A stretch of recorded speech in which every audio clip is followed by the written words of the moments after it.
Hare Krishna. We have a question this morning I'd like to try to address. Let me offer a little prayer first. Gora Graganya Gana Gocha Goloruharam Gauranga Guratama Gopyada Kolpa Briksham Gopala Gada Ratidam Yati Singha Gora Govinda Deshi Kavaram Satatam Namami. Same devotee who was asking me some questions yesterday from North America about Guru had a further question. He said that we spoke about how we can't blame anyone else for who we get as Guru. Okay? But then he wanted to apply that to something else. And the question is then, what about the Gurukul children who were molested in ISKCON? Does the same principle apply in their case? Was it their karma? They did something horrible in their last lives and now this is their karmic punishment? It's a very painful question.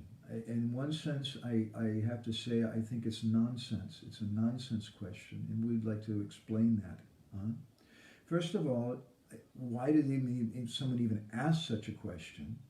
Because that's our philosophy, that whatever happens to us is because of our karma.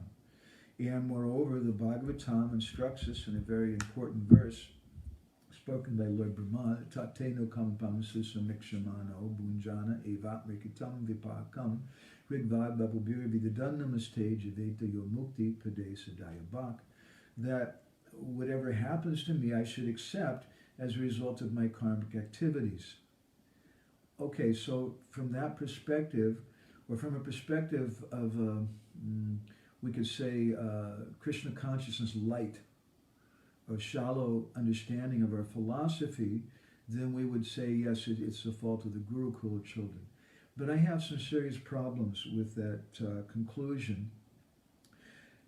First of all, it's based on the idea that we're the drashta, that we're the seer. And Srila Bhaktisiddhanta Saraswati many times spoke about this principle, how there are two things, drashta, the seer, and drishta, or the one who's to be seen. And we're not the seer. Rather, we're meant to be seen. And as to whether or not some poor child who was molested did something terrible in their last life to deserve that or not, who can say that? Karma is such an infinitely complex thing. It could be, we could give an example. Was it the fault, was it the karma of Bhima, that Duryodhana gave him some poisoned cake and tried to kill him? Was it the fault of Kunti Devi? We understand from Shastra that Krishna sometimes he puts his devotees in difficult situations. Krishna says, Yasyaham anagrinami harishita dhanam shanai, that sometimes I take everything away from my devotee. That's not because of karma. That's because of Krishna's mercy, that he wants to help that devotee. Or maybe to teach that devotee some kind of lesson or something.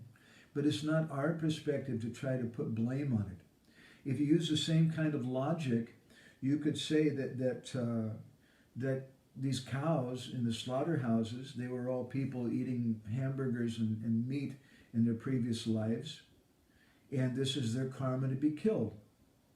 So what's the harm with that? But that's not our philosophy. Our philosophy is that we should have compassion. Our philosophy is that we shouldn't consider ourselves to be the judge. Our philosophy is that we should show respect to others and not try to demand that I'm the judge of other persons. Srila Bhaktisiddhanta has written in a commentary in Chaitanya Bhagavat, in Adi Leela chapter 12, text 192, he said that the materialists who are attached to sense gratification and who are greedy for material advancement cannot measure the expertise and supremacy of the Vaishnavas through their own broken, limited yardstick. That is why they're completely cheated out of receiving the Vaishnava's mercy and understanding the absolute truth. Since the value of their qualification is so meager, the Vaishnavas conceal their real identities from them. So I find it a very objectionable question, because inherent in the question is the idea that we can judge someone, even that we can judge someone based on Shastra, but it's not just Shastra. I'm going to try to apply their situation to my limited understanding of Shastra. I'm going to try to take my broken, limited yardstick and try to measure the Vaishnavas and understand what they've gone through. That's a very, very unpleasant thing. Rather, we should always consider that the principal quality of the Vaishnava is to show compassion, to show empathy.